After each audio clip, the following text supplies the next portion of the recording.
الشيطان الرجيم بسم الله الرحمن الرحيم ربنا اغفر لي ولوالدي وللمؤمنين يوم يقوم الحساب صدق الله العظيم وصدق رسوله النبي الأمي الحبيب الأمين الكريم درود پاک الصلاة والسلام علیہ سیدی یا رسول اللہ وعلی آلہ واصحابہ یا حبیب اللہ الصلاة والسلام علیہ یا سیدی یا رسول اللہ وعلی آلہ واصحابہ یا سیدی یا مبین قلوب المؤمنین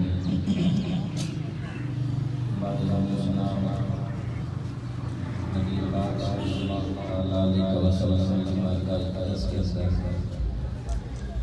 ہدیہ الہی پیش کرنے کے بعد میں دل طور پر اللہ علیہ ساتھ سلمان صاحب کے ساتھ تعزیت بھی کرتا ہوں اور دعا بھی کرتا ہوں کہ مالک ان کے والد کرام ہمیں جنت میں اعلیٰ مقام نصیب فرمائے۔ روزہ خیال میں بھی رکھی ہے، اسی بھی رکھی ہے۔ آمین بیان کرنے کا لگتا ہے۔